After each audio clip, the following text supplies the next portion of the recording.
What if the thing stealing your peace isn't your life? What if it's the movie that you keep playing in your mind about what might happen? Because let's be honest, some of you guys are rehearsing worst case scenarios in your head like it's a paid position. You've had the fake argument, the fake breakup, the fake rejection, the fake financial disaster, and the person hasn't even texted you back yet. Phew!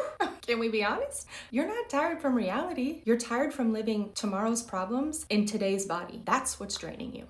This is where healing meets hard truth, faith meets real life, and we rise beyond the patterns that tried to keep us small. Okay, let's talk about where I've been for a minute. Yes, I know I've been gone. And no, it wasn't because I didn't have anything to say, because your girl always has something to say. But I've been building in silence, continuing to heal in silence, continuing to grow in silence. And Jesus has been correcting me in silence. And if I'm being real, part of my delay was growth and part of it was excuses. The desk wasn't perfect. The setup wasn't perfect. The lighting wasn't giving podcast studio, okay? And meanwhile, God is like, girl, you better use the platform I gave you. So here we are. No fancy desk yet. No perfectly curated studio. No more lame excuses dressed up as preparation. And let me say this also because I know my people. The old episodes, too long. And listen, I say this with love because I'm talking about myself too. I have ADHD for real over here, all right? And a lot of y'all have ADHD. And life be lifing. Life is moving. You've got maybe 10 minutes between dropping off the kids at practice and running to the grocery store to try and muster up something to make for dinner. So these episodes are going to be a little bit shorter, punchier, more direct, and ADHD friendly. You're welcome. Because healing doesn't need an hour-long TED Talk every single time. Sometimes you need one truth that hits you right between the eyes and stays with you all day, okay? So that's what we're going to be doing here from now on.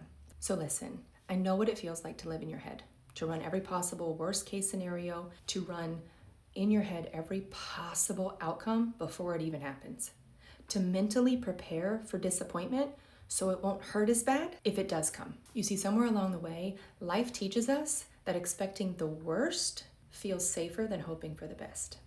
So now peace feels foreign, hope feels risky, and trust feels irresponsible. I see you because I've been there. But here's what most people miss. Worry isn't wisdom. Worry is fear trying to feel productive. Let me say that again. Worry is fear trying to feel productive. It makes you feel like you're doing something, like you're preparing, like you're protecting yourself. But all it's really doing is making you suffer twice, once in your imagination, and then again in reality if something does happen. It's like emotional double taxation. And some of y'all have been paying interest on problems that don't even exist yet. So, can I lovingly call this out?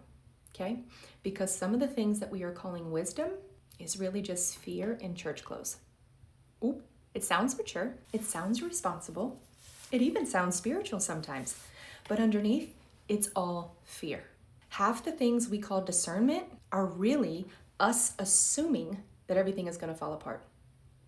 And if that hit a nerve, good. Because some of us have gotten so comfortable in survival mode that peace feels suspicious. That's not discernment. That's a nervous system that got used to chaos. So let me ask you something. What if everything works out? What if the thing you've been losing sleep over at night never happens? What if the delay is actually development? What if the closed door was protection? And what if God has been working while you've been worrying? Romans 8:28 says that God works all things together for good. Not some things, all things.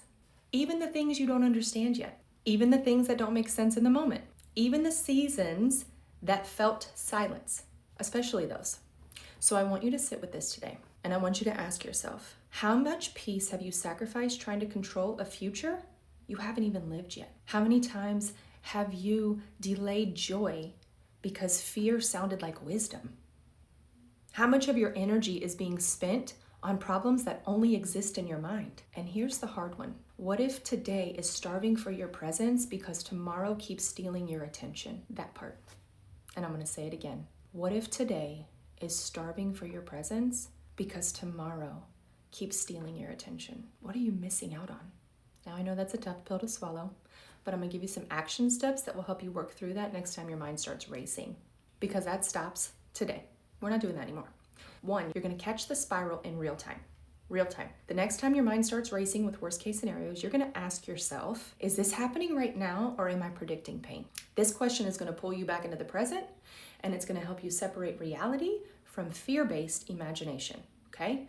Number 2, we're going to replace the narrative. This is so key because we're literally rewiring our brain cell patterns to think differently, okay? So when your mind says, what if this goes wrong? Replace it with, what if it works out better than I could even imagine?